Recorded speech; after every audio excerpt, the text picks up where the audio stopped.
அவர் உங்களுக்கு ஒரு ஆலோசனை கொடுத்தா தற்காலிகம் அல்ல. It's not temporary solution. அது நித்திய காலமா இருக்கும். உங்களுக்கும் பின்பு சந்ததிக்கும் ஒரு ஆலோசனையா இருக்கும்.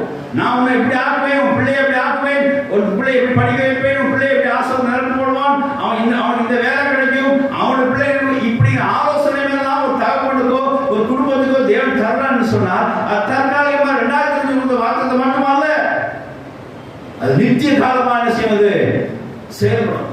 வாசிக்கலாம். அவருடைய அவரோட ஆலோசனை சரி, அவரோட இருதயத்தின் தாட்ஸ், அவரோட கொள்கை, அவரோட செயல்பாடு, அவரோட திட்டமானது எனக்கு மட்டுமல்ல.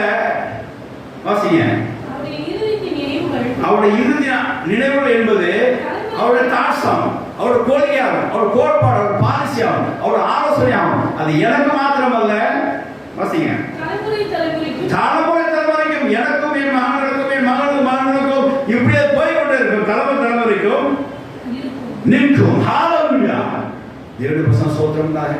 இந்த வார்த்தை நான் இன்னும் வரைக்கும் நான் கைவிடலை சொல்லி யாக்கோபு சொன்ன வார்த்தை ப்ரொசீட் ஆயிருக்குது. அது பாலிசி ப்ரொசீட் ஆயிருக்குது. அப்புறம் யாருக்கு ப்ரொசீட் ஆயிடுச்சு?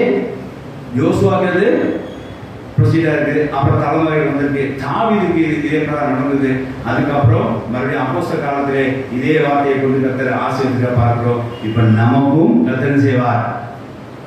தலைமையாக நமக்கு கைவிடுவதில்லை, விலகுவதில்லை என்கிற தன்னுடைய இறுதி நினைவுகளை நமக்கும் எனக்கு மாத்திரமல்ல நம்முடைய தலைமுறைக்கும் நம்ம தலைமுறைக்கும் அது நின்று அந்த பாலிசி செயல்பட்டு நம்முடைய தேவனுடைய ஆசீர்வாதத்தை நமக்கு வழங்கி தரும். ஆமென். ஹalleluya.